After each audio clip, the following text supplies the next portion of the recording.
अल्हम्दुलिल्लाहि वकफ़ा वसलामुन अला इबादिल्लाहिल्लज़ीना इस्तफ़ा अम्मा बाद रब्बि इश्रह ली सदरी व यस्सिर ली अमरी वहलुल उक़दतम मिन लिसानी यफ़क़हू क़ौली। नाज़रीन किराम, अस्सलामु अलैकुम व रहमतुल्लाहि व बरकातुहू। सेहत की ख़राबी और उसके नतीजे में पैदा होने वाली नक़ाहत की वजह से आपके सामने हाज़िर होने में कुछ ताख़ीर हो गई, दुआ फरमाएं। ये जो हमने सिलसिला शुरू किया था कोरोना पेंडेमिक वर्सेस इस्लाम, उसका पार्ट 2 है। पहले पार्ट में हमने दलाइल की रोशनी में देखा कि किस तरह से एक नॉन फैटल और बिल्कुल मामूली सी बीमारी का खौफ दिलाकर इस्लाम की बुनियादों को मुतज़लज़ल कर दिया गया। नमाज, रोज़ा, ज़कात, हज सब कुछ हिल के रह गए। इस पे जिद्दा से एक बड़े ज़ी-इल्म शख्स ने यह तबसरा भेजा कि वाकई हमारी इबादत इसकी वजह से मुतासिर हो गई। लेकिन ये इबादत महज रस्म या पूजा पाठ नहीं है। इसको अल्लाह के रसूल सल्लल्लाहु अलैहि वसल्लम ने इस्लाम की बुनियादें बताया है। बुनियल इस्लाम अला खम्स, 5 चीज़ों पर इस्लाम की बुनियाद है। कलमा शहादत, नमाज, रोज़ा, ज़कात और हज। इन इबादत के नतीजे में इस्लाम किस तरह मुनहदिम हुआ, मैं सिर्फ उसकी एक मिसाल पेश करूँगा, फिर हम दूसरे हिस्से की तरफ बढ़ेंगे। हमारे एक बहुत ही मुखलिस दोस्त हैं, मोलासा के रहने वाले हैं। उन्होंने बताया मुझे खुद कि उनकी एक मुमानी, जिनके शौहर का काफ़ी अरसे पहले इंतकाल हो गया था, उनके 3 बच्चे थे, 80 साल की उम्र थी, उनको कोरोना टेस्ट में पॉजिटिव आ गया। तो जिस बच्चे के साथ वो रह रही थी, उस बच्चे ने हॉस्पिटल से रिपोर्ट आने के बाद अपनी माँ को सीधे ऑटो में बिठाया और अपनी बहन के घर भेज दिया और उसे फ़ोन पे बता दिया कि माँ को कोरोना पॉजिटिव है, मैं यहाँ नहीं रख सकता, तू रख ले। बहन ने माँ को ऑटो से उतरने भी नहीं दिया कि मेरे बच्चे मुतासिर हो जाएंगे, और तीसरे भाई के पास भेज दिया। तीसरे भाई ने उस 80 साल की बूढ़ी माँ को अस्पताल भेज दिया, जहां बेबसी की हालत में उनका इंतकाल हो गया। आप मुसलमान के दिल से इस्लाम, अल्लाह तबारक व तआला और शायर इस्लाम की हैसियत को घटाएंगे तो फिर न माँ बाप की कोई हैसियत होगी, न बच्चों की कोई हैसियत होगी, न दीन की कोई हैसियत होगी, न दुनिया की कोई हैसियत होगी। सब कुछ खत्म हो जाएगा। वो इस्लाम जिसकी तालीमात में, बुनियादी तालीमात में, बुखारी मुस्लिम में, किताबु तिब में अल्लाह के रसूल सल्लल्लाहु अलैहि वसल्लम ने वाज़े अल्फाज में बता दिया कि ला अदवा फिर इस्लाम, इस्लाम में छूत से कोई बीमारी है ही नहीं। उस इस्लाम के मानने वालों के साथ ये हुआ।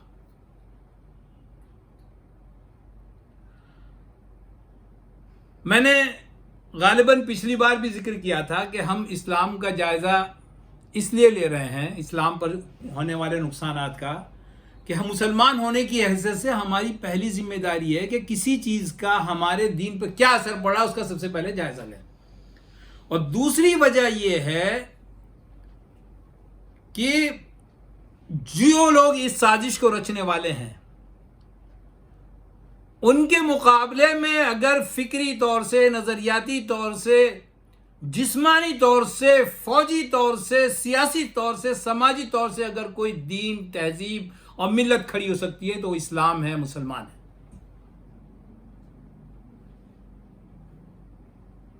चुनांचे आज ही के दिन, आज से 20 साल पहले एक बहुत बड़ी साजिश की गई, जो उस वक्त लोगों के समझ में नहीं आया, लेकिन अब उसमें किसी तरह का कोई शायबा नहीं रह गया कि एक बहुत बड़ी साजिश थी। मेरा इशारा 9/11 की तरफ है, जिसमें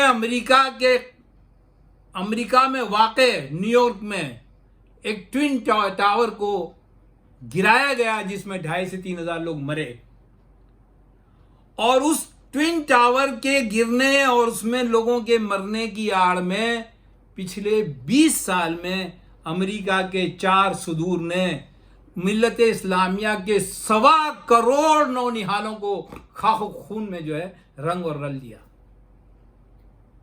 मलियामेट कर दिया। इराक खत्म हो गया, अफगानिस्तान खत्म हो गया, शाम खत्म हो गया,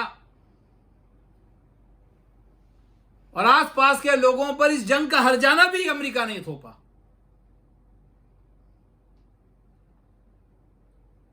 और उसके नतीजे में पूरी दुनिया के अंदर मुसलमान को एक दहशतगर्द की हैसियत से मुतारिफ कराया गया।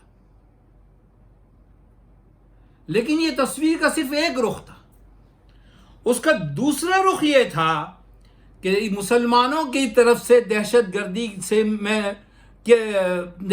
से खौफजदा करके अमेरिका में और पूरी दुनिया में ऐसे कवानीन बनाए गए जिसने खुद उनके अपने भाई बंदों की आज़ादी को कर्टेल किया। होमलैंड सिक्योरिटी बना अमेरिका में, हिंदुस्तान में पोटा बना, पोटा के बाद यूएपीए बना, जो उसको मतलब उसमें पोटा को शामिल कर दिया गया खामोशी के साथ। और ये वो कवानीन है जो सिर्फ मुसलमानों पर नाफिज नहीं हुए, बल्कि उसके नतीजे में पूरी दुनिया के उनके अपने हम मजहब लोग भी उससे मुतासिर हुए। सिक्योरिटी के नाम पे एयरपोर्ट पे सख्तियां बढ़ा दी गई। सिर्फ मुसलमान ही नहीं, दूसरे मजाहिब के लोगों की, सिर्फ दीनदारी नहीं, नाम के मुसलमानों की भी ऐसी ऐसी जिस्मानी तलाशी ली गई जो बहुत ही इबरतनाक है। और इसको लोगों ने बर्दाश्त किया, इसलिए कि दहशतगर्दी का खौफ इतना बड़ा चढ़ा के पेश किया गया था कि लोगों ने इन सैंक्शंस को, आज़ादी को जो कतरा गया उसको बर्दाश्त किया, ये सोच के कि अगर हम इन चीज़ों को फॉलो नहीं करेंगे तो हम दहशतगर्दी का शिकार हो जाएंगे। और जिन लोगों ने 120 करोड़ लोगों का कत्लेआम किया, तेल की दौलत लूटी, सारे बैंकिंग सिस्टम को अपने हाथ में लिया, हथियारों की सौदागरी की, उनमें से कोई दहशतगर्द नहीं। बल्कि कमाल की बात यह है कि उन्हीं में का एक ट्रंप, उसे नामजद किया गया है नोबेल पीस प्राइज के लिए अभी परसों। और वजह क्या है?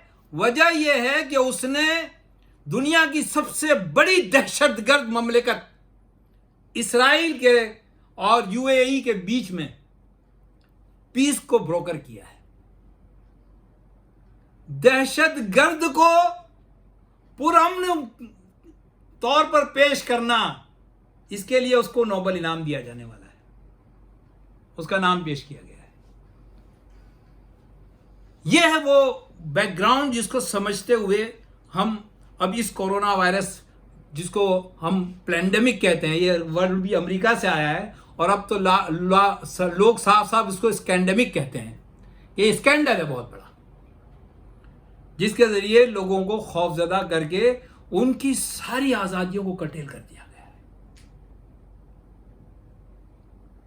इंसान कभी सोच भी नहीं सकता कि उसे घर से बाहर निकलने के लिए हुकूमत से इजाजत लेनी पड़ेगी, कमाने जाने या न जाने के लिए हुकूमत से इजाजत लेनी पड़ेगी, आजाद फिजा में सांस लेने के लिए उसको इजाजत लेनी पड़ेगी, किसी से हाथ मिलाने के लिए उसको इजाजत लेनी पड़ेगी, अपना इलाज कराने या न कराने के लिए हुकूमत से इजाजत लेनी पड़ेगी, वो बीमार है या नहीं उसका फैसला उसकी हुकूमत करेगी। कौन सी ऐसी आजादी है जिसको इस कोरोना वायरस के नाम पर इंसानियत से छीन नहीं लिया गया? तालीम का हक छीन लिया गया, बच्चे तालीम से महरूम हो गए, रोजगार का हक छीन लिया गया, इंसानियत भूखमरी के कगार पर आ गई। हम आगे चल के आदाद शुमार की रोशनी में बताएंगे कि कितनी बड़ी भूखमरी इंसानियत के सामने आने वाली है। दूसरी तरफ कुछ मालदार लोग मालदार तरीन हो गए और इंसानी आजादी एक ख्वाब बनकर रह गई। हुकूमतों के पास बेहिसाब अख्तियारात आ गए और उन अख्तियारात का बेमुहाबा इस्तेमाल अगर आपको समझना हो तो इससे अंदाजा कीजिए कि लॉकडाउन जो WHO के इशारे पर पूरी दुनिया के अंदर हुआ था, उसके उठ जाने के बाद भी हुकूमतों ने अजीबोगरीब उसका इस्तेमाल किया। 5 दिन आप खुले हुए हैं, 2 दिन लॉकडाउन होगा। लॉकडाउन खुद एक अनसाइंटिफिक, इनह्यूमन चीज है, लेकिन ये 5 दिन आप खुला करके 2 दिन किस चीज का लॉकडाउन लगा रहे हैं? और जाहिर है जो हुकूमत में है उसके लिए सारे अख्तियार हैं, तो आप हुकूमत से पास लेकर के लॉकडाउन में भी कहीं जा सकते हैं, तो हुकूमत तो फिर खुद भी कहीं जा सकती है। हमने अपनी छतों से देखा है कि लॉकडाउन के दौरान भी हवाई जहाज आते जाते रहे, पुलिस दंदनाती, फिर पूरी दुनिया एक पुलिस स्टेट बन के रह गई है। और कोई इसके खिलाफ बोल नहीं रहा है, हालांकि बोल रहा है, ऐसा नहीं है कि नहीं बोल रहा है। ये तो एक ऐसा खुला जुर्म है जिसको सब खुली आंखों से देख रहे हैं, लेकिन उसको डाइवर्ट किया जा रहा है। मिसाल के तौर पर अमेरिका में जब इसको पैंडेमिक कहा गया और उसके खिलाफ मुजाहरे शुरू हुए, तो एक काले आदमी को मार दिया गया, और ब्लैक लाइव मैटर्स के नाम पे पूरे अमेरिका के अंदर मुजाहरे हुए, जिसमें न सोशल डिस्टेंसिंग की थी, न मास्किंग थी, न कुछ था, लेकिन मामला डाइवर्ट हो गया। ब्लैक लाइव्स मैटर्स, सबकी जिंदगियां मैटर्स, सबकी जिंदगियों की अहमियत है। लेकिन इस तरह से हुक्मरानों ने पैंडेमिक से लोगों की तवज्जो हटा दी। इसी तरह मामला जब थोड़ा सा और बढ़ा तो फिर दोबारा से वही चीज के वहां कुछ काले लोगों को कत्ल कर दिया गया, और उसके नतीजे में वो मामला दूसरी तरफ डाइवर्ट हो गया। इस कोरोना के जरिए इंसानी तारीख में इंसानी आज़ादी को जो कुचला गया है जमहूरियत और लिबरलिज्म के इस दौर में, वो बेनज़ीर है, बेमिसाल है। जीने मरने, घर से निकलने, सफ़र करने, तिजारत करने, हाथ मिलाने, गले लगाने, खुलकर सांस लेने, तालीम हासिल करने, मजहबी रसूमात की अदायगी करने, सब कुछ हुकूमती अख्तियारात के तहत आ गया। और ये सब कुछ साइंस और मेडिसिन के नाम पे हुआ, जबकि सब चीज़ें अनसाइंटिफिक और गैर तिब्बी है। खुद डॉक्टर्स, वीरोलॉजिस्ट बता रहे हैं कि ये अनसाइंटिफिक है और गैर तिब्बी है। हम उस पर आगे गुफ्तगू करेंगे। यहां मैं जो सबसे पहले आपके सामने चीज पेश करना चाह रहा हूं, जो हमारे इस डिले के नतीजे में अल्लाह ताला ने हम पे और मुनकशिफ कर दी, कि 22 तारीख को यानी 22 अगस्त को जो इसका हू का डायरेक्टर है टेड्रोस, उसने ऐलान किया कि अभी वायरस के खात्मे में मजीद 1 से 1.5 साल लगेगा। और 25 तारीख को वुहान में एक बीच पे जश्न मनाया गया, जिसमें हजारों लोग शामिल थे। कॉन्सर्ट था वो, उसमें शराब भी पी जा रही थी, उसमें कोई सोशल डिस्टेंसिंग नहीं थी, उसके अंदर किसी तरह का कोई मतलब जो हिफाजती इकदाम है कुछ नहीं था, न सोशल डिस्टेंसिंग थी, न मास्किंग थी। लोग नंगे या नीम बरहना थे, बोसो किनार हो रहा था, शराब पी जा रही थी, म्यूजिक बज रहा था। और ऐसा नहीं है कि ये चीनी हुकूमत को इसका इल्म ना हो, क्योंकि चीनी हुकूमत ने दूसरे दिन बाकायदा इसका ऐलान किया कि this shows that Wuhan has one a strategic victory in its fight against the epidemic. Wuhan अपनी जंग इस एपिडेमिक के खिलाफ स्ट्रेटेजिकली जीत गया है, यह इस बात का ऐलान है। गोया वो चीन की तरफ से ऑफिशियल जश्न था। अब सबको मालूम है कि वुहान ही वो जगह है जहां से बीमारी पूरी दुनिया के अंदर फैली, और वुहान में चीन ने जो नाम निहाद अंदाज अख्तियार किया, जिसे गार्जियन ने लिखा कि बहुत ही ब्रूटल है, लेकिन बहुत ही नतीजा खेज है। यानी जो वहाँ उन्होंने बहुत सख्ती अपनाई, उसके नतीजे में वहाँ पर कंट्रोल में आ गया। और उसी का हवाला दे दे करके हू ने पूरी दुनिया के अंदर ये कहा कि तुम इसको नाफिज करो, किसको? लॉकडाउन को। लोगों को बंद कर दो, उस चैन को तोड़ दो ताकि ये न फैल सके। इस पे मैं आगे कुछ गुफ्तगू करूंगा। ये 25 तारीख को हुआ। 29 तारीख को व्हाइट हाउस में ट्रंप ने एक मीटिंग बुलाई, जो उसकी सदारत इंतखाब की मीटिंग थी, जिसके अंदर 1000 से लोग जायद लोग शरीक थे। लोगों ने मास्क नहीं लगा रखे थे, लोग एक दूसरे के बिल्कुल करीब बैठे थे, और मैंने CNN के अलावा किसी और जगह इसके खिलाफ कोई तबसरा नहीं सुना। ये कितनी अजीब बात है, सोचने की बात है कि वुहान जो एपिसेंटर था इस बीमारी का, डायरेक्टर ऑफ हू के ये कहने के 3 दिन के बाद कि अभी 1.5 साल लगेगा इसको कर्टेल करने में, इस बीमारी को कंट्रोल करने में, उसके सिर्फ 3 दिन के बाद वो जश्न मनाता है, और उसके 3 दिन के बाद व्हाइट हाउस में एक जश्न मनाया जाता है।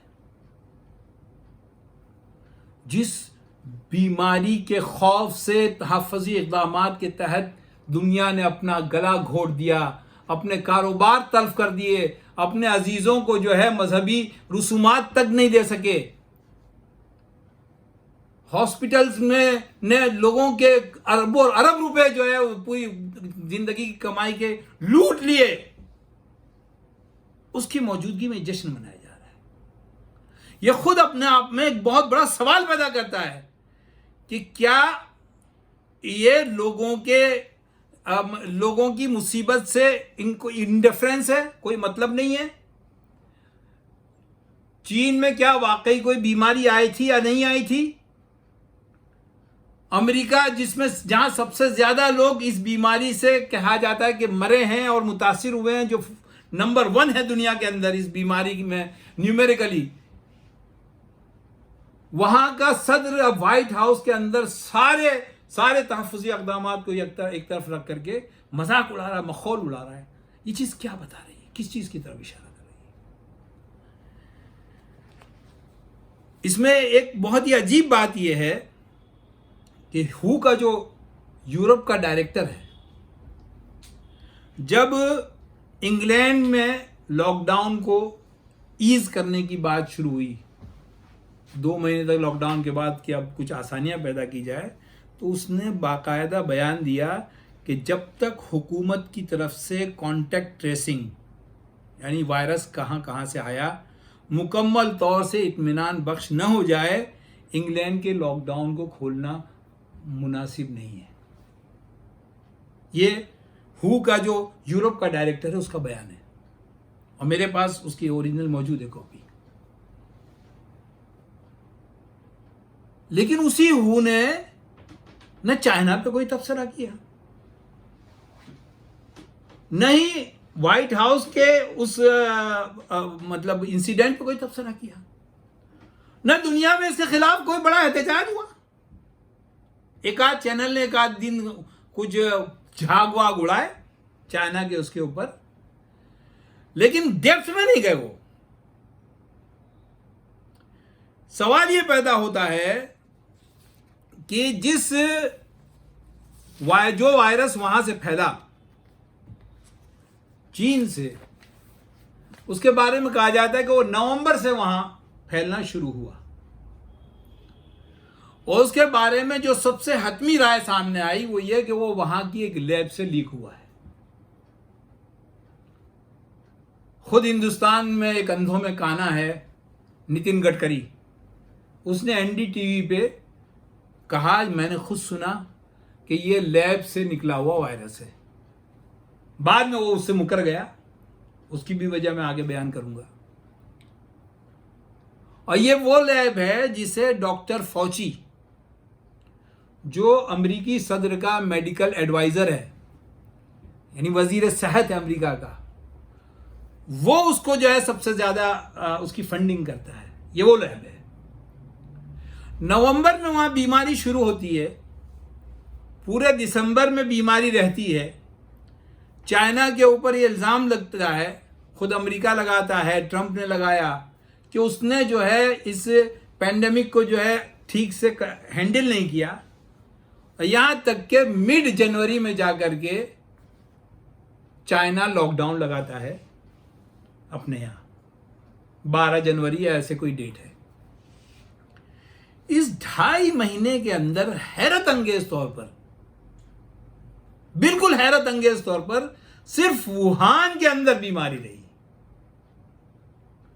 वुहान जो होबेई सूबे का एक शहर है जिसकी आबादी 130 करोड़ है,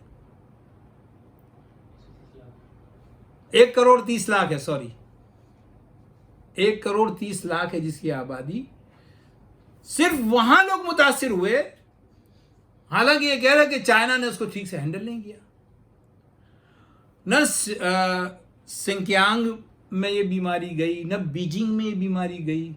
चाइना जो दुनिया की सबसे बड़ी आबादी है, उस चाइना के अंदर सिर्फ वुहान में 85,000 लोग इससे इफेक्ट हुए,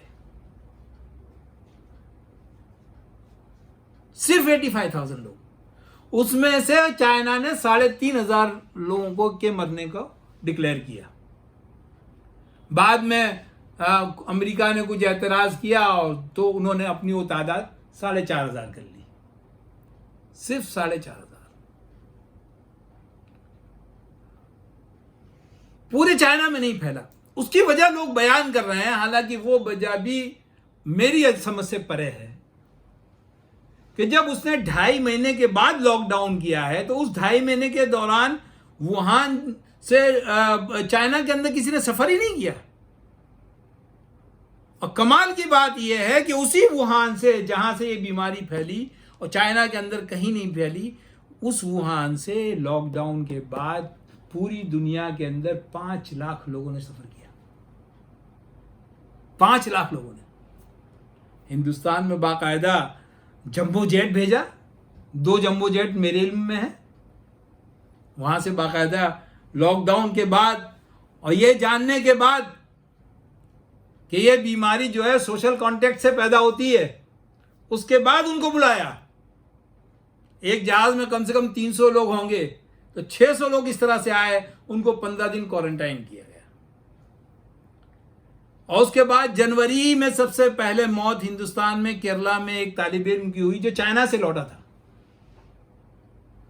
और फिर दूसरी मौत हुई, वो भी चाइना से लौटने वाला तालिब इल्म ही था।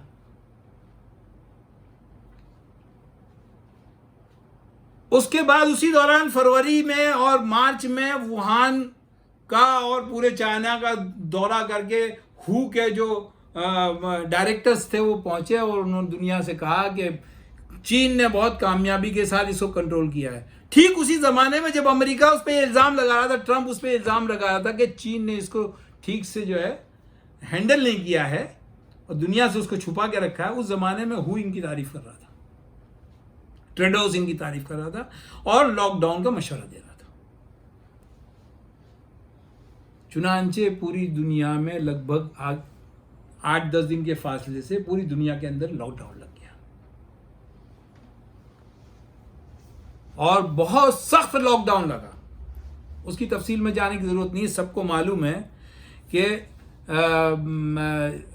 ये लॉकडाउन कैसा था।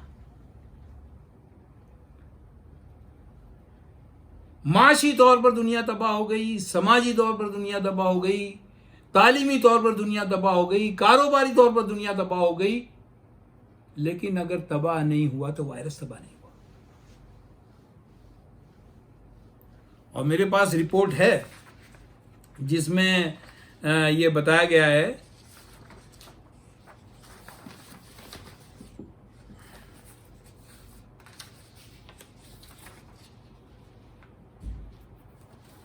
मैं वो रिपोर्ट भी आपको अभी बताता हूं, जिसमें बताया गया कि किस तरह से दुनिया के अंदर इस महामारी से ज़्यादा इस लॉकडाउन ने तबाही फैलाई, जो कि बिल्कुल अनसाइंटिफिक और अनरियलिस्टिक और अनमेडिकल था ये लॉकडाउन।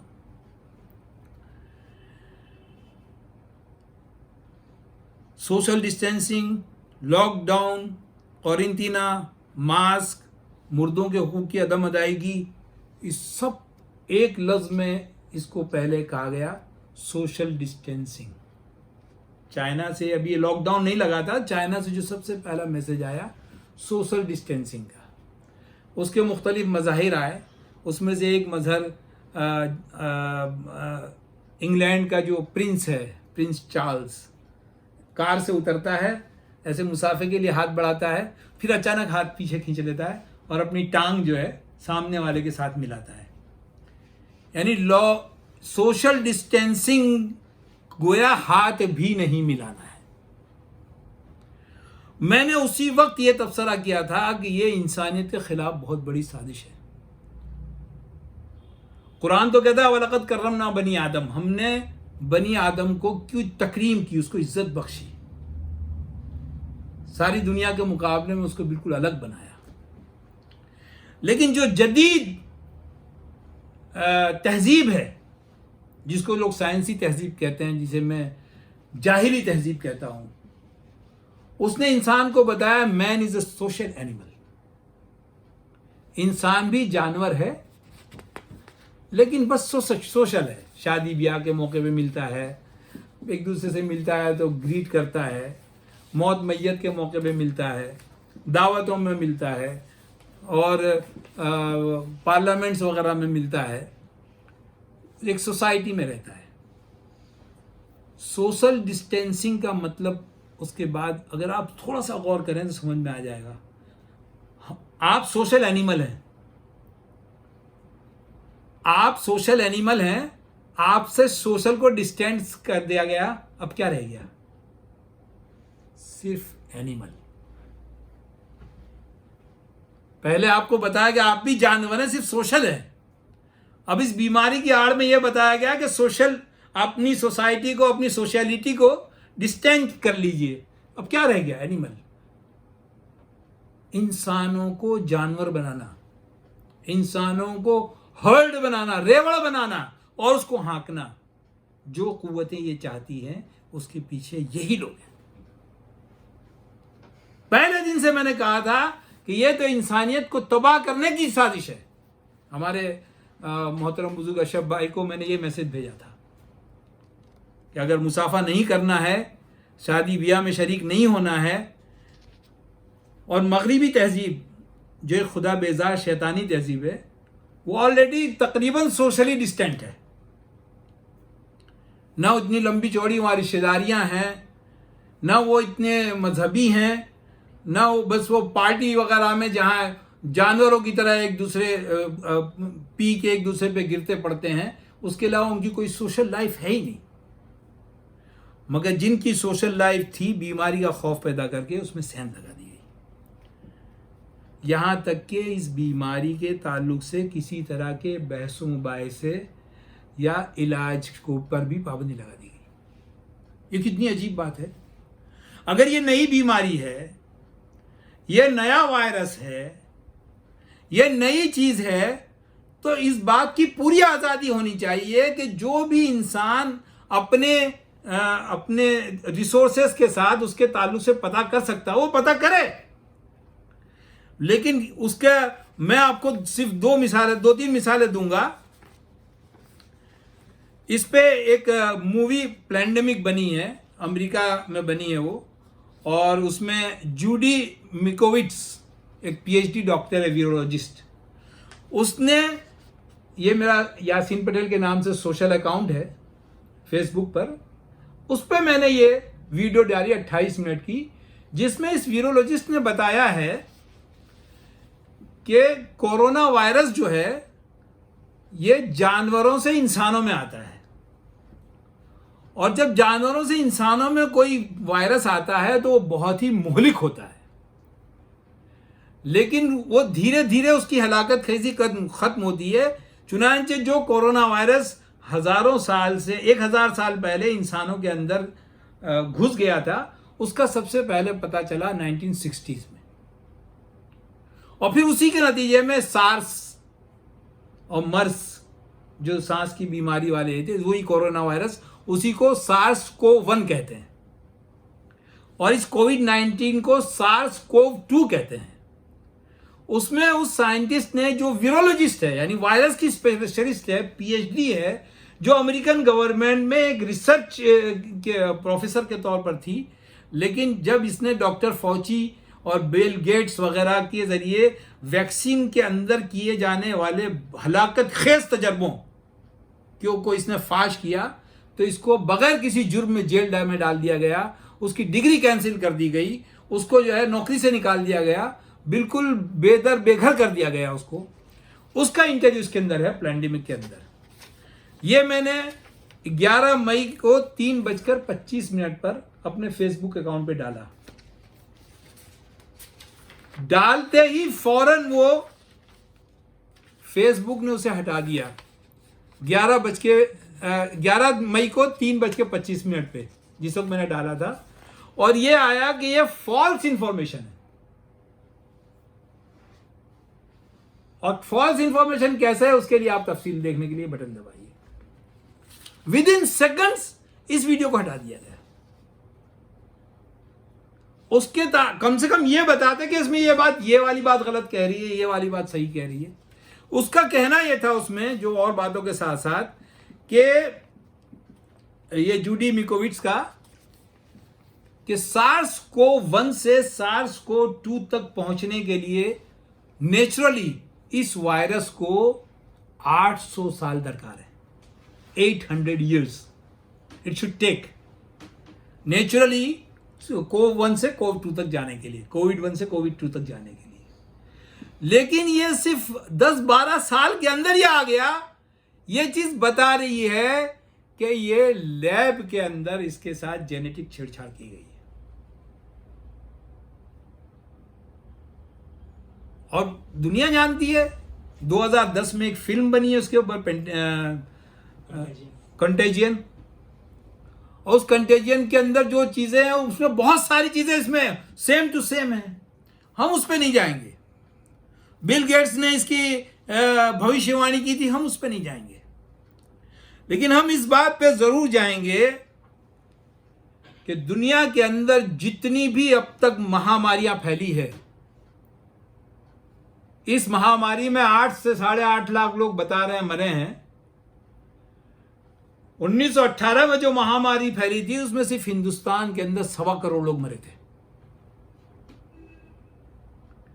लेकिन जब भी कोई महामारी फैली है, वो महामारी अपने आप ही खत्म होती है, उसकी कोई दवा नहीं होती है। उसकी कोई दवा नहीं होती है।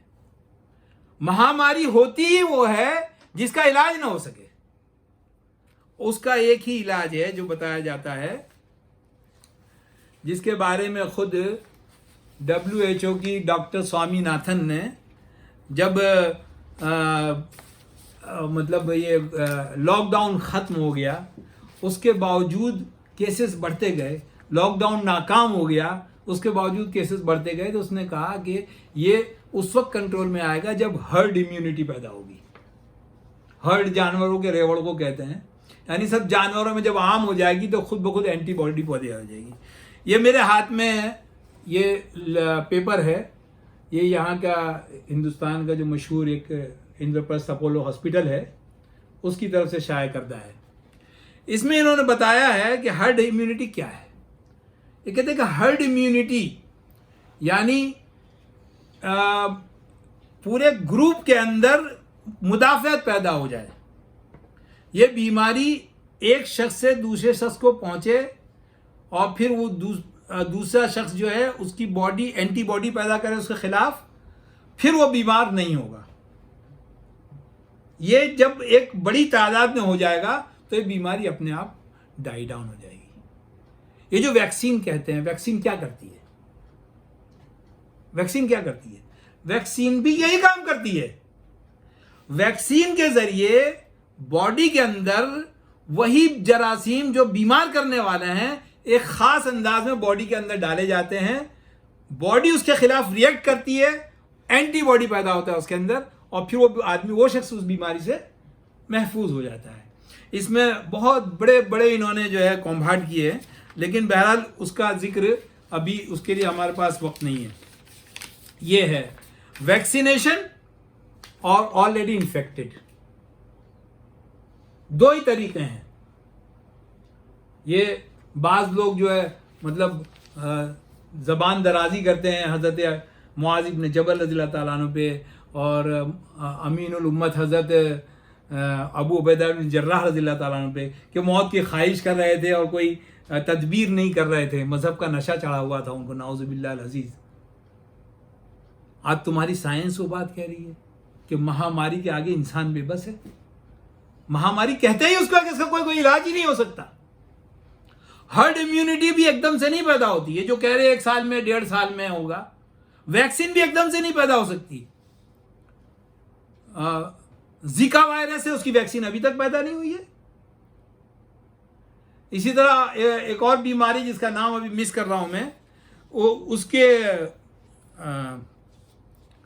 उसकी भी वैक्सीन अभी तक पैदा नहीं हो सकी है। इबोला की अब तक वैक्सीन नहीं पैदा हो सकी है। H1N1 की वैक्सीन पैदा हो गई है, लेकिन उसने बीमारी से ज्यादा लाखों लोगों को अफ्रीका के अंदर जो है मार दिया। खुद जो ये वैक्सीन जहां बन रही है, जो पूरी दुनिया के अंदर बन रही है, जिसमें नाटक ये किया जा रहा है कि हर मुल्क एक अलग अलग कर रहा है, हरगिज भी ऐसा नहीं है। ये जैसे एप्पल है, एप्पल अमेरिकन कंपनी है, उसके जो चीज़ असेंबल चाइना में होगी उस पर मेड इन चाइना लिखा होगा, हालांकि चाइना से उसका कोई ताल्लुक नहीं है। इंडिया में जब उसकी फैसिलिटी खुलेगी वो मेड इन इंडिया हो जाएगा, हालांकि वो अमेरिकी कंपनी है। दुनिया एक ऑलरेडी ग्लोबल विलेज बन चुकी है, उस पर भी हम गुफ्तगू करेंगे आगे।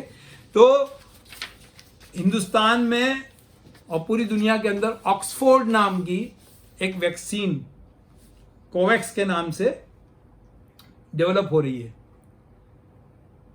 सेरम नाम की जो कंपनी इंडिया में है, वो उनके साथ उनका वो है, मतलब टाई अप है।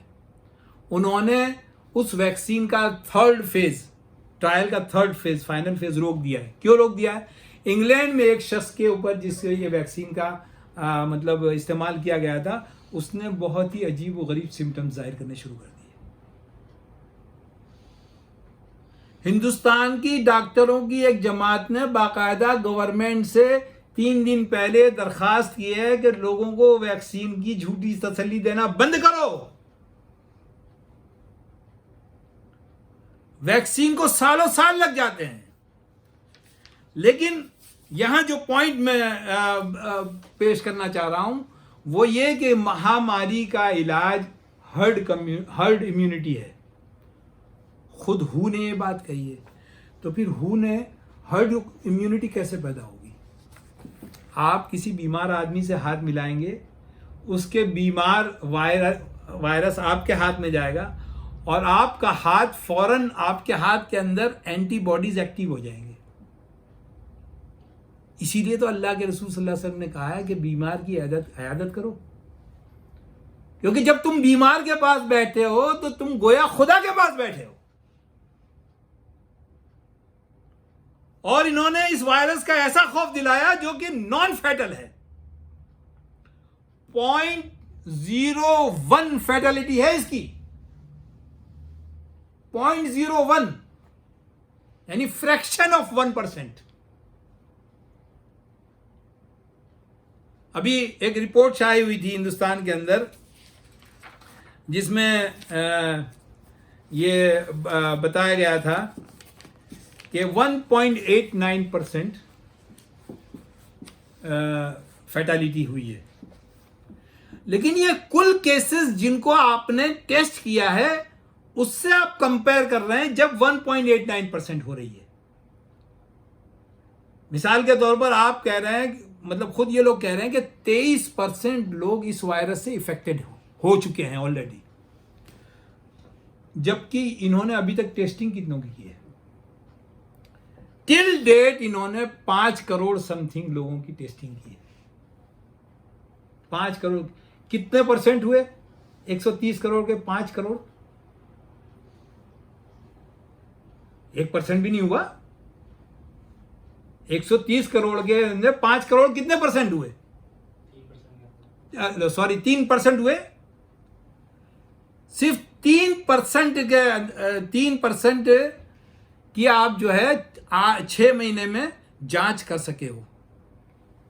130 करोड़ यानी 97% जो दूसरे लोग हैं उनकी जांच में कितनी देर लग जाएगी?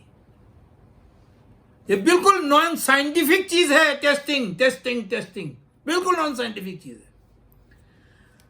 मेरे पास एक पेपर है,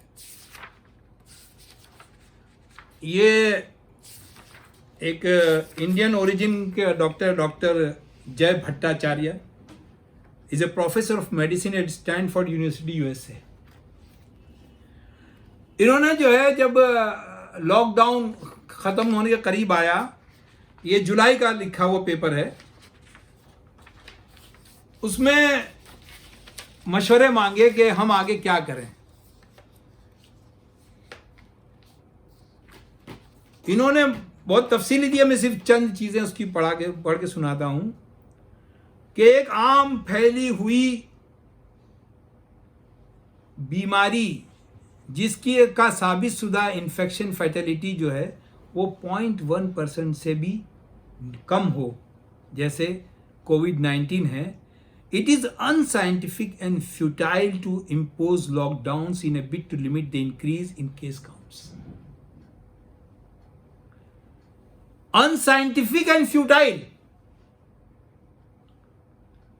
हर्ड इम्यूनिटी से अगर कोई चीज किसी चीज का इलाज होना है तो उसके लिए जरूरी है कि लोग मिले आपस में, एक दूसरे से दूर न रहें, आपस में मिले, तब हर्ड इम्यूनिटी पैदा होगी। और इसकी फर्टिलिटी रेट ये बता रहा है 0.1% है। मेरे पास पूरे आधा शुमार है, लेकिन अभी हमारे पास वक्त कम है। आगे ही लिखते हैं, एट बेस्ट ज्यादा से ज्यादा लॉकडाउन से क्या हो सकता है, lockdown delay the onset of the disease to after the lockdown is lifted. जब आप लॉकडाउन उठाएंगे उस वक्त तक वो बीमारी को एक हद तक रोक सकता है। जैसे ही वो आप लॉकडाउन उठाएंगे वो एकदम से फैलेगी, चुनाचे फैली, पूरी दुनिया के अंदर फैली। इसीलिए मैं डाउट करता हूं कि चीन के अंदर शुरू से ही ये इसे मतलब बिल्कुल इन्होंने एक जगह इसको कॉर्डन ऑफ कर रखा था और प्रिटेंड किया कि हम इसको जो है इस पे ध्यान नहीं दे रहे। वरना जो बीमारी हिंदुस्तान में लॉकडाउन के दौरान हंड्रेड्स और थाउजेंड्स में थी, आज वो 45 लाख तक पहुंच गई है और रोज नए नए केस आ रहे हैं, 90,000, 80,000, 90,000। और केजरीवाल जी कह रहे हैं कि घबराने की जरूरत नहीं है।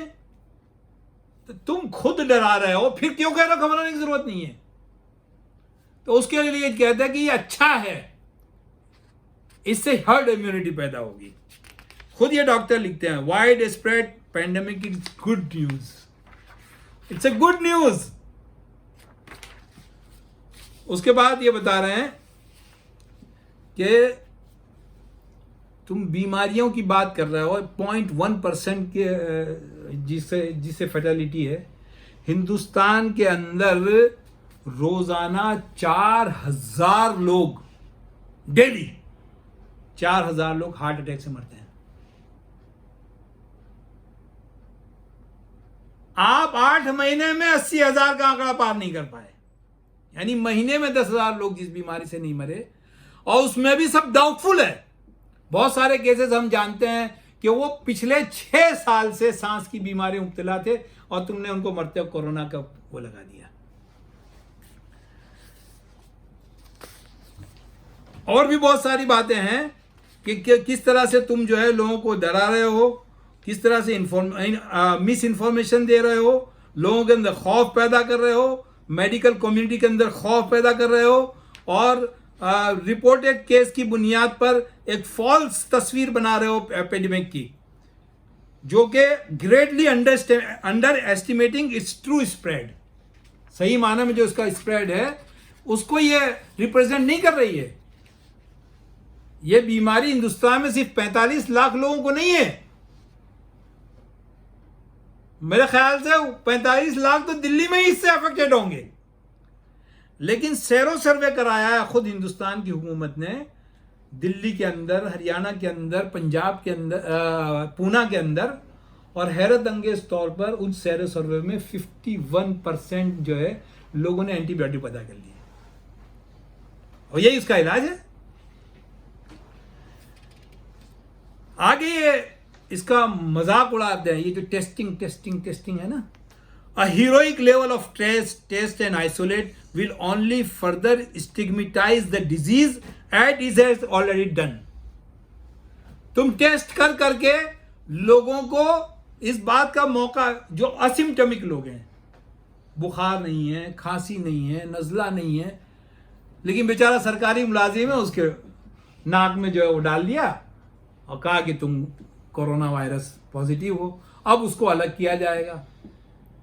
इनके कहने का मतलब, इस डॉक्टर भट्टाचार्य कहने का मतलब ये है कि अगर उसको आप ट्रेस न करें और let him leave by himself, he is already asymptomatic, कोई परेशानी नहीं है, तो वो एंटीबॉडी डेवलप कर लेगा। लेकिन अगर तुम टेस्ट करके उसको आइसोलेट करोगे, दूसरे मरीजों के साथ उसको करोगे, उसके ऊपर वो सारे मतलब इलाज वगैरह का दबाव बनाओगे, तो ऐन मुमकिन है कि वो एंटी बॉडी पैदा करने के बजाय वो बीमारी उसके अंदर बढ़ जाए। स्टिग्माइज कर दोगे तुम।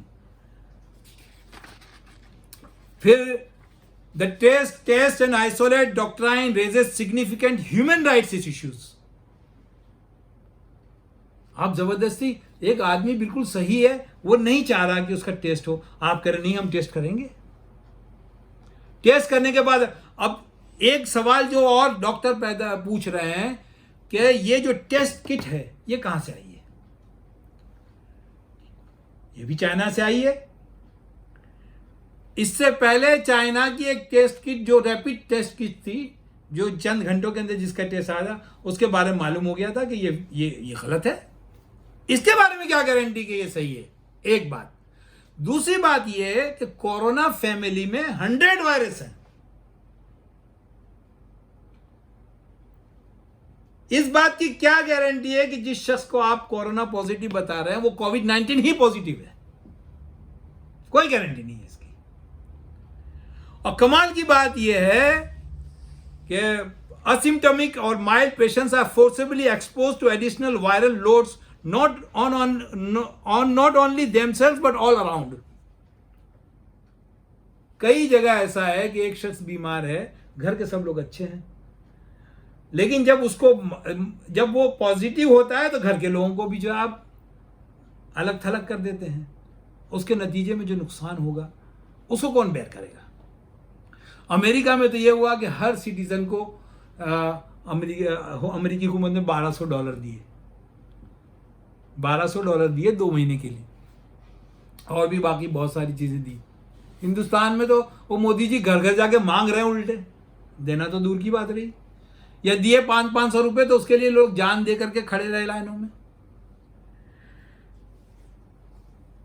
इसमें जो सबसे अहम बात कही है, it is important to handle the epidemic as a public health issue and not a disaster और लॉ एंड ऑर्डर इश्यू। इसी में जो है वो बात आती है उसकी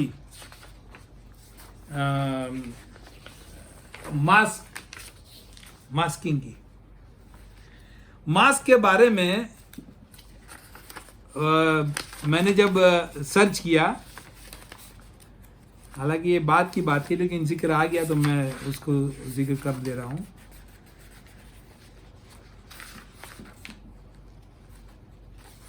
मेरे पास ये 2 पेपर हैं। एक है यूएस सर्जन जनरल का नोटिफिकेशन, उसमें वो क्लियरली कह रहे हैं कि mask are not effective in preventing general public from catching कोविड-19। मास्क इफेक्टिव नहीं है। और आम साइंसदान ये कह रहे हैं कि ये मास्क जो है ऑक्सीजन में कमी पैदा करता है, ऑक्सीजन के इंटेक में, और कैंसरस है ये। लेकिन मेरे पास ये एक पेपर है साइंस डेली के नाम से, जो मास्क के हक में तो है, लेकिन वो मास्क के साइड इफेक्ट जो बताता है वो इतने खतरनाक हैं कि उसको अगर कोई पढ़ ले तो मास्क लगाएगा ही नहीं। सबसे पहली बात वो ये कहता है कि कपड़े का मास्क कभी भी इस्तेमाल नहीं करना चाहिए। कपड़े का मास्क कभी भी इस्तेमाल नहीं करना चाहिए। The widespread use of cloth masks may actually put them at increased risk of respiratory illness। कपड़ों के उससे सांस की बीमारी और ज्यादा बढ़ जाएगी। ये क्या कहते हैं?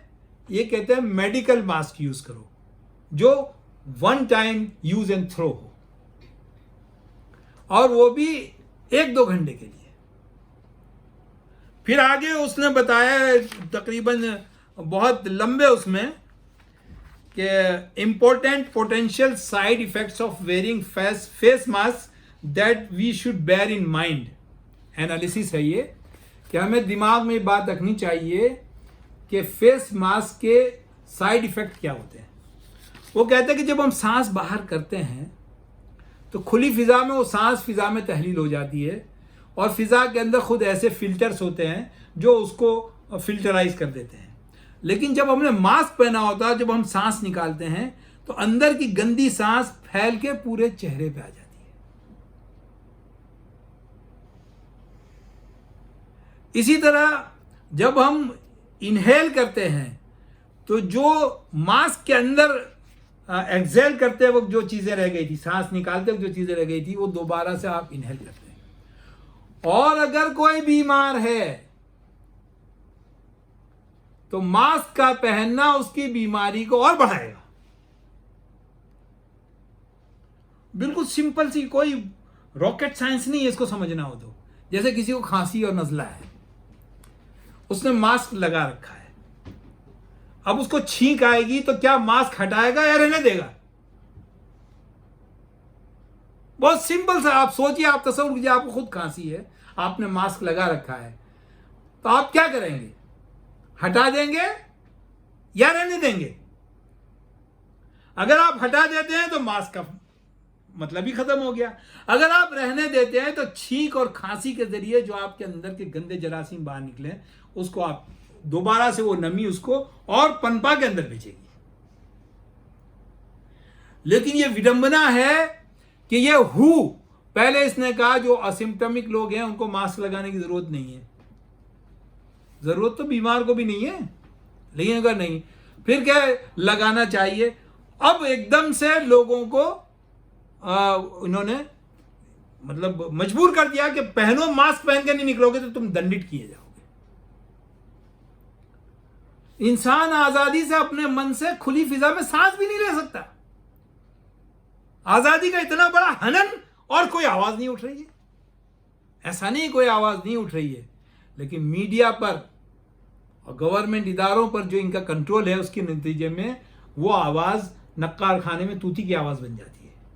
डॉक्टर्स लोग बोल रहे हैं, डॉक्टर राठी बोल रहे हैं, डॉक्टर चौधरी बोल रहे हैं, डॉक्टर कौर बोल रही हैं, सबके वीडियोज है मेरे पास। वो सब कह रहे हैं कि मास्क लगाना जो है ये सेहत के लिए नुकसानदेह है, लेकिन कोविड-19 के नाम पर इसे जायज किया जा रहा है। अब ये जो लॉकडाउन हुआ जिसके बारे में मैंने एक रिपोर्ट, आपको 2 रिपोर्टें बताई कि बिल्कुल अनसाइंटिफिक था, और अब तो अमलन जाहिर हो गया लॉकडाउन की वजह से कहीं भी बीमारी कम नहीं हुई है।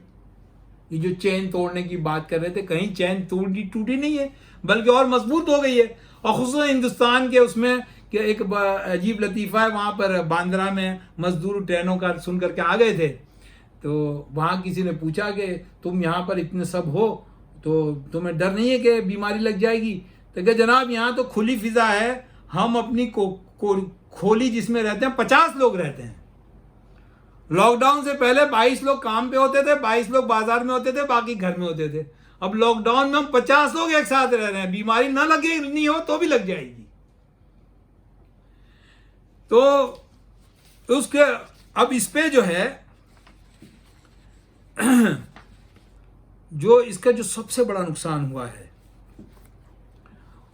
उसका अंदाजा इन गिद्धों को था, बल्कि इसी नुकसान को लाने के लिए उन्होंने किया था। वो नुकसान हो गया, अभी जश्न मना रहे हैं। दुनिया को तबाही के जिस गार में डालना था डाल दिया, उसमें चाइना, अमेरिका, रशिया सब शरीक थे। तीसरी दुनिया को, अफ्रीका को, एशिया को इन्होंने तबाह बर्बाद कर दिया, मुस्लिम ममालिक को बर्बाद कर दिया। उसके ऊपर 450 पेज की इंटरनेशनल मॉनेटरी फंड ने एक रिपोर्ट शाये की, जिसमें हर मुल्क के बारे में बताया कि लॉकडाउन का इस पर क्या इफेक्ट हुआ। अब आप बहुत ध्यान से तबसरा सुनिए। स्विट्जरलैंड में लॉकडाउन में नरमी लाने का दूसरा मरहला शुरू हो चुका है। स्विट्जरलैंड एक खुशहाल मुल्क, सब जानते हैं स्विट्जरलैंड क्या है। लेकिन माशी नुकसान इस कदर शदीद है कि उसकी तलाफी में बरसों लग जाएंगे। जो एक्चुअल वर्डिंग है वो ये है कि damage is so severe that it will take years to repair. ये किसकी रिपोर्ट है? दुनिया का जो सबसे बड़ा साहूकार है IMF, इंटरनेशनल मॉनेटरी फंड। जब तेल की दौलत से माला माल मशरिक़ वस्ता और पूरी दुनिया की ब्लैक मनी का बाजार स्विट्जरलैंड लॉकडाउन की मार नहीं सह सका, तो भारतवर्ष की क्या औकात है? बेचारे घर बैठे मोर नचाने के अलावा और क्या कर सकते हैं। NDTV की उमा सुधीर ने अपनी एक दिल दहलाने वाली रिपोर्ट में बताया कि कर्नाटक में लॉकडाउन की माशी मार के नतीजे में 12 लाख बच्चे अब दोबारा स्कूल नहीं जा सकेंगे, क्योंकि उनके माँ बाप का जो माशी जरिया माश था वो छिन गया। अब वो बच्चे खेतों में मजदूरी करने पर मजबूर है, जो कि नहीं मिल रही है। स्कूल के दोबारा खुल जाने के बाद भी इस बात का कोई इम्कान नहीं है कि वो दोबारा स्कूल जा सके। ये तो उमा सुधीर की रिपोर्ट थी। यूनिसेफ की एक रिपोर्ट है। यूनिसेफ एक इदारा है जो बच्चों की बहबूद के लिए यूनो ही का मतलब वो है इदारा है, यूनाइटेड नेशन ही का इदारा है। उसने आज इसकी रिपोर्ट आई है अखबार में, सॉरी आज नहीं, कल रिपोर्ट आई है। 500 मिलियन बच्चे यानी 5 करोड़ बच्चे, 500 मिलियन यानी मेरे पास 500 मिलियन की फिगर है। 500 मिलियन बच्चे यानी 50 करोड़ बच्चे इस दुनिया में डिस्टेंट लर्निंग से जराए नहीं होने की वजह से महरूम हो गए। 50 करोड़ बच्चे, उनका मुस्तकबिल जो है दांव पे लग गया है, खत्म हो गया उनका मुस्तकबिल। यही क्या कहते हैं, IMF लिखता है कि मिडल ईस्ट और सेंट्रल एशिया की countries acted quickly and decisively, फौरी तौर पर और फैसला कुन अंदाज में इन्होंने एक्शन लिया और कोविड-19 के खिलाफ जो है उन्होंने लॉकडाउन कर दिया। डिस्पाइट देयर एफर्ट्स, इतने क्विक एफर्ट के बावजूद पैंडेमिक ने उनके ऊपर हैवी इकोनॉमिक डैमेज जो है वो डाल दिया है। Inflicted heavy economic damage on the region. Growth projection इतना खराब है कि आने वाले 20 सालों में भी उसकी भरपाई की कोई उम्मीद नहीं है। अब जब ऐसी मुसीबत आती है तो साहूकार क्या करता है? लोन देते हैं, मदद नहीं देते, लोन देते हैं। ऑलरेडी वर्ल्ड बैंक ने इंडिया को एक बहुत बड़ी लोन दी है, मेरे ख्याल से 76 बिलियन रुपए की। और IMF has secured $1 trillion in lending capacity। हम अपने मेंबरान मुल्क को जो है यानी पहले कंगाल कर दो, गरीब कर दो, कौड़ी कौड़ी को मोहताज कर दो और फिर बाद में कहो कि हम तुम्हें सूद पर, और सूद भी इनका बहुत बहुत भारी होता है, उस पर तुम्हें कर्जा देंगे। IMF likely to offer $4 billion loan to aid India's COVID response। अब ये लाइकली कितने उसमें अमलन उसमें बदला है उसको हम नहीं बता सकते, ये इंडियन गवर्नमेंट बताएगी, जाहिर है वो हमें तो बताने से रही। गर्ज इस बीमारी ने जिसका हिंदुस्तान में मोर्टेलिटी रेट 0.01 है,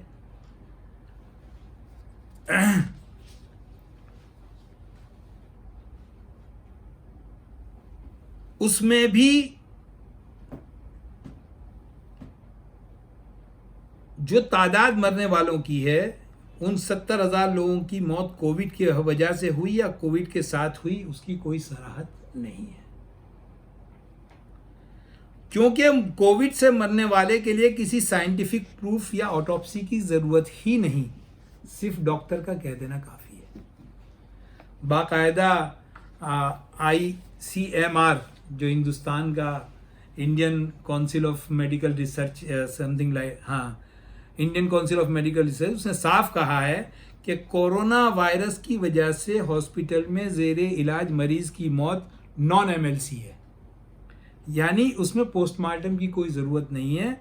सिर्फ मतलूबा डेथ सर्टिफिकेट का जो मुआलिज डॉक्टर है उसके ज़रिए सर्टिफिकेट दे देना काफ़ी है कि ये कोविड-19 की वजह से मरा है। मिसाल के तौर पर एक शख्स हार्ट अटैक से मरा है, इत्तेफाक से उसे कोविड-19 भी पॉजिटिव आया है, तो उसको हम कैसे तय करें कि ये हार्ट अटैक की वजह से मरा है या कोविड-19 की वजह से मरा है? वो जो पैंडेमिक डॉक्यूमेंट्री है उसमें भी डॉक्टर ने यही सवाल उठाया है, आर यू डाइंग फ्रॉम कोविड-19 और आर यू डाइंग विथ कोविड-19? मुझे शुगर की बीमारी है, शुगर बहुत सारे कॉम्प्लिकेशंस पैदा कर सकती है, लेकिन ये तो चीज कैसे मालूम होगी आखिर कौन सी चीज मेरी मौत का सबब हुई?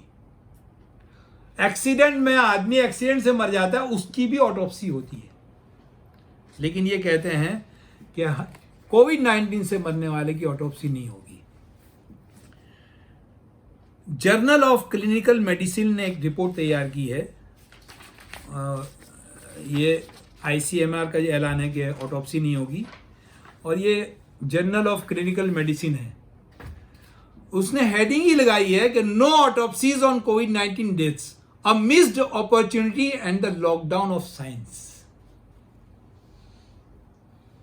अ मिस्ड अपॉर्चुनिटी, कोविड-19 से नहीं मरने वालों की आप ऑटोप्सी नहीं कर रहे हैं तो आप मौके को जाया कर रहे हैं और साइंस का लॉकडाउन कर रहे हैं, साइंस को कैद कर रहे हैं आप। आखिर कैसे पता चलेगा कि वायरस ने किस तरह से इसको इफेक्ट किया है?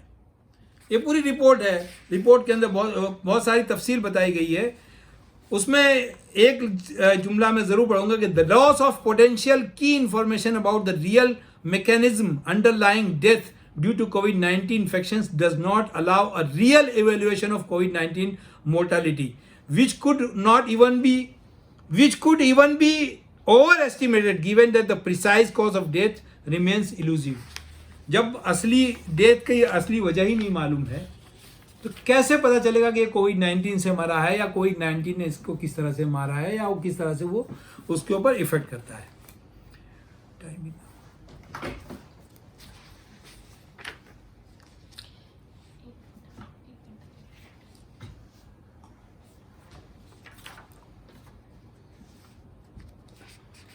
न सिर्फ ये उसका पोस्टमार्टम नहीं हो सकता, उसकी तकफीन और तदबीन भी उसका अकरबा नहीं कर सकते। हालांकि मरने के बाद इंसान इस पोजीशन में होता ही नहीं है कि किसी तरह के इन्फेक्शन का सबब बन सके। मेरे पास एक दी हिंदू की एक रिपोर्ट है जिसमें उसने बताया है कि a dead body is like a pen drive which may have millions of datas, but if it's not connected to a live computer it's useless. इस्लामी तरीके से गुस्ल और तकफीन और तदमीर में तो इस बात की अगर कोई गुंजाइश भी हो कि वो बीमारी का सबब बन सके, वो ख़त्म हो जाती है। इसलिए कि वायरस को सबसे ज़्यादा ख़त्म करने वाली चीज़ पानी है। ये जो सैनिटाइजेशन के नाम से जो लोगों को अल्कोहल रगड़वा रहे हैं, डॉक्टर कौर कहती हैं कि सिर्फ बेवकूफ़ बनाया जा रहा है, क्योंकि दुनिया में कोई भी ऐसा सैनिटाइजर नहीं है जो वायरस को मार सके। ये जितने भी सैनिटाइजर हैं ये बैक्टीरिया को मारते हैं, और उसका जब आप ओवर यूज करते हैं तो आपके हाथ में जो अच्छे बैक्टीरिया होते हैं वो भी मर जाते हैं। फिर इस बात का ज्यादा अंदेशा होता है कि आपको सेप्टिक हो जाए। वायरस के लिए तो पानी के अलावा और कोई अच्छा सैनिटाइजर है ही नहीं। ये सैनिटाइजर का जो ओवरडोज है उसके जरिए लोगों को और ज्यादा बीमार किया जा रहा है। ये बिल्कुल अनसाइंटिफिक है, बिल्कुल अनसाइंटिफिक है। तो इस तरह से खौफ की एक ऐसी फिजा तैयार की गई है कि एक आदमी अगर इन्फेक्टेड हो गया है तो वो अपनी ज़िंदगी में अपने लोगों से अलग हो जाता है और मरने के बाद उसे गोया गड्ढे में फेंक दिया जाता है। जिंदगी में भी जो है वो अपनों से महरूम हो जाता है, मौत में भी उसके हुक्म मारे जाते हैं। जिंदगी में भी वो एक गुलाम की हैसियत से मरता है जिसको आज़ादी से सांस लेने की इजाज़त नहीं थी, और मरने के बाद भी वो गुलाम रहता है जिसको उसकी मर्जी के मुताबिक दफन भी नहीं किया जा सकता। आज़ादी, जमहूरियत, लिबरलिज्म और साइंस के इस दौर में इस कदर अंधविश्वास और बदतरीन गुलामी के मुजाहरे भी अगर आपको कुछ सोचने पर मजबूर नहीं कर रहे हैं तो ये समझ लीजिए कि आपको प्रोग्राम कर दिया गया है। You become a robot. तुम एक गुलाम बन गए हो जिसके पास न अक्ल है न दिल। फिर ऐसी बात नहीं है कि ये सब कुछ मुल्कों की कठपुतलियों ने ही किया है। एक जमहूरियत की आड़ में, बादशाहत की आड़ में, इस्लाम पसंदों को टेम करने की आड़ में इन्होंने दहाइयों से और अरबों करोड़ों रुपए खर्च करके एक ऐसा माहौल बनाया है कि आज पूरी दुनिया में इनकी कठपुतलियां बैठी हुई हैं। पुतिन, जिसको अब सदर बनने का हक नहीं था, वो मालिक कुल बन गया है। जाई जो है काफी पहले जो है चाइना का मरते दम तक के लिए हुक्मरान बन गया है। हिंदुस्तान में जो हालत है उसे कुछ कहने की जरूरत नहीं है। तो ये सब कठपुतलियां एक आलमी मुक्तदरा यानी यूनिवर्सल पावर के आगे सज्जा रेज है। लेकिन सिर्फ इतना ही नहीं है, बात सिर्फ इतनी नहीं है। इनकी जो अपोजिशन पार्टियां हैं उनको भी इन्होंने जेर दाम कर रखा है, खरीद रखा है। मैं हिंदुस्तान के उससे जो है एक मिसाल आपके सामने रखता हूं। हिंदुस्तान में इसकी एक बड़ी मिसाल कांग्रेस है, खासतौर से चिदम्बरम। हिंदुस्तानी इकोनॉमी को रेगुलराइज करने और आलमी मुक्तदरा के जेर असर लाने के लिए नोटबंदी और जीएसटी का जो सबसे पहला प्रपोजल दिया था वो चिदम्बरम ने दिया था। बाद में मोदी इसी शर्त पे बना के इन चीजों को नाफिज करेगा। वो इब्तिदा उसी ने की थी, उसने नाफिज किया और हिंदुस्तान की इकोनॉमी तबाह हो गई। उसके बाद मैंने ये इस चीज को बाकायदा मार्क किया कि हिंदुस्तान में सबसे पहले लॉकडाउन की आवाज उठाने वाले श्री चिदम्बरम ही थे। अब कुछ वही नहीं कि मोदी के बाद वो हिंदुस्तान के सरबराह भी बन जाए। लेकिन जब लॉकडाउन नाकाम हो गया तो सबसे ज्यादा चीखने वाले भी ये चिदम्बरम थे। कह रहे हैं आपने सोच समझ के नहीं लगाया। जब तो तुम कह, मेरे पास दोनों अखबार की कटिंग है, जब तो तुम कह रहे थे फौरी तौर पर लगाओ नहीं तो बीमारी फैल जाएगी, अब तुम कह रहे हो सोचा नहीं। सोचने का किसको मौका दिया गया है? सोचने की आजादी किसको दी गई है? सब आईएमएफ और वर्ल्ड बैंक की मुट्ठी में है। हु की तो कुछ नहीं चलती है। हु तो सिर्फ एक दलाल है, दवा की कंपनियों का दलाल है। साइंस के नाम पर, मेडिसिन के नाम पर लोगों को, ये बिल गेट्स वगैरह का दलाल है वो। तो ये सबकी डोर जो है एक ही जगह से चल रही है। इससे पहले मैंने ये भी जिक्र किया कि चीन में जो वायरस फैला है जिस लैब से, उस लैब की सबसे बड़ी फंडिंग जो है डॉक्टर फौजी कर रहा है, जो अमेरिका का वजीर सेहत है, सेक्रेटरी ऑफ मतलब हेल्थ है, और इसका ट्रम्प का जो है बहुत करीबी वो मुशीर है। फिर आप देखिए, आपके पास अगर एक डेबिट कार्ड है या एक क्रेडिट कार्ड है, आप दुनिया में कहीं भी उसको इस्तेमाल करें वो इस्तेमाल कर सकते हैं। आप कैसे? How is it possible? गोया बैंकिंग सेक्टर जो है वो वर्ल्ड वाइड जुड़ा हुआ है और सब जानते हैं कहां जुड़ा हुआ है। ये बिल गेट्स जो वैक्सीन बना रहा है, ये बिल गेट्स जो अफ्रीका में अनाज उगा रहा है, ये बिल गेट्स जो तरह तरह के लोगों के इमदादी फोरम कायम कर रहा है, इसी बिल गेट्स ने वो सारा माइक्रोसॉफ्ट का और उसके जरिए जो है जो निज़ाम बनाया है, उसी पे तो बैंकिंग सिस्टम चल रहा है। आपका बैंक बंद है लेकिन आप जो है ट्रांजैक्शन कर रहे हैं। कौन कर रहा है उसको? मशीन कर रही है। उस मशीन का सर्वर कहाँ है? उस सर्वर को हैक करने वाले मतलब कर भी रहे हैं, लेकिन ये हैकर्स जो हैं, ये छोटे छोटे हैकर्स हैं, गुंडे हैं। अभी हुकूमत हैकिंग नहीं कर रही है। जिस दिन हुकूमत हैकिंग करेगी, जिसको चाहेगी गरीब बना के रख देगी, और ये इनके हाथ में है। अगर मैं डेबिट कार्ड से जिद्दा में रियाल निकाल सकता हूं, तो इसका मतलब ये कि हमारा बैंक जिद्दा के बैंक से जुड़ा हुआ है। हैकिंग हैकर्स के लिए कितनी आसान बात है। तो एक अनदेखी ताकत पूरी दुनिया पर हुक्मरां है कवाकिब कुछ और, नजर कुछ और, नजर आते हैं कुछ और। आखिर में एक बात जो मैं आप बताना चाह रहा हूं कि किस तरह से पूरी दुनिया के अंदर कठपुतली हुकूमतें कायम है। उनमें की एक मिसाल जो है, हिंदुस्तान में बज़ाहिर तो हिंदुत्व की हुकूमत है, लेकिन ये कितनी विडंबना है कि एक मिनिस्टर ने, जो बंबई का पहले कमिश्नर भी रह चुका था, NDA 1 में उसने एक बयान दिया कि हम बंदरों की औलाद नहीं है, महर्षियों की औलाद है। तो जावड़ेकर जो ब्राह्मण है, उसने प्रेस कॉन्फ्रेंस की बाकायदा और कहा कि इस तरह की कंट्रोवर्सी चीजों में न जाएं, क्योंकि जो दुनिया का मुक्तदिर है वो तो ये तस्लीम करा रहा है कि तुम बंदर की औलाद हो। तुम्हारी मजाल कैसे हो गई कि तुमने अपने आप को इंसान की औलाद कह दिया, महर्षि की औलाद कह दिया। यह हिंदुत्व हुकूमत में हो रहा है। इसी तरह गडकरी ने NDTV से कहा कि ये लैब में पैदा हुआ है। थोड़े दिन बाद कह रहा है मैंने वो बात गलत कह दी थी, कोई दलील नहीं, पहले क्यों कहा था, अब क्यों कहा, किसके दबाव में कहा। इसी तरह पतंजलि मोदी का कितना करीबी है, उसने कहा मैंने कोरोना की दवा इजाद कर ली है, पूरी हुकूमत उसके ऊपर चील कौवों की तरह कूद पड़ी, और उसको कहना पड़ा कि हम जो है हमने दवा इजाद नहीं की, हम तो सिम्टमिक इलाज कर रहे हैं, नज़ले खांसी की दवा बता रहे हैं।